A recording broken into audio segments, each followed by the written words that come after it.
পরপর মেয়ে হওয়ায় ব্যঙ্গ বিদ্রূপ। বিহারের রাজকুমারের মেয়েদের সাফল্য দেখে সবাই ভগবানের কাছে এমন সন্তানই চাইছে। যে ব্যক্তি একসময় মেয়েদের ভবিষ্যৎ নিয়ে চিন্তায় ছিলেন, সেই মেয়েরাই আজ বাবার পাশে লাঠি হয়ে দাঁড়িয়েছেন। একটি সময় কন্যা সন্তান জন্মালেই বাড়িতে কান্নার রোল উঠত। মেয়েকে মনে করা হতো বাবা মায়ের কাঁধে বাড়তি খরচের বোঝা। লেখাপড়া শিখিয়ে মানুষ করো, তারপর লাখ লাখ টাকা যৌতুক দিয়ে পরের বাড়িতে পাঠিয়ে দাও। বিহারের মতো রাজ্যে পণ বা যৌতুক খুব সাধারণ ঘটনা।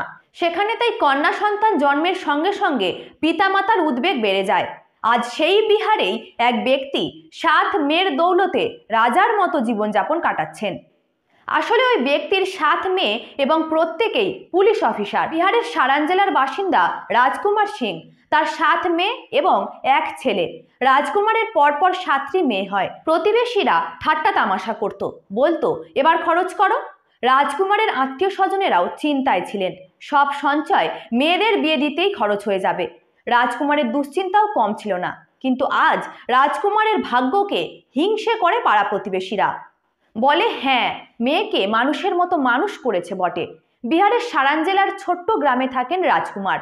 আটার মিল আছে তার, সেটাই তার উপার্জনের একমাত্র অবলম্বন। একসময় স্ত্রী ও 8 সন্তান নিয়ে এক কামরার বাড়িতে থাকতেন। পাড়া প্রতিবেশীরা শুধু রাজকুমারকে নয়, তার 7 মেয়েকেও ব্যঙ্গ বিদ্রূপ করত। কিন্তু আজ তার সব মেয়েই পুলিশে চাকরি করেন। মেয়েরা বাবার জন্য বাড়িতে 2টো ঘর করেছেন। যে ব্যক্তি এক সময় মেয়েদের ভবিষ্যৎ নিয়ে চিন্তায় ছিলেন, সেই মেয়েরাই আজ বাবার পাশে লাঠি হয়ে দাঁড়িয়েছেন। রাজকুমারের 7 মেয়েই পুলিশের চাকরির পরীক্ষায় হাসতে হাসতে পাশ করেছেন।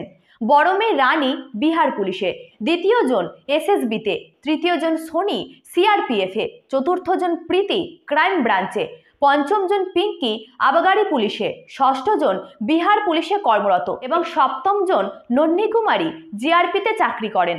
এখন পাড়া প্রতিবেশীরা আর ব্যঙ্গ বিদ্রূপ করার সাহস পায় না, বরং রাজকুমারের উদাহরণ দেয়। যারা কন্যা সন্তানকে বোঝা মনে করেন, এই 7 বোন তাদের কাছে মূর্তিমান জবাব।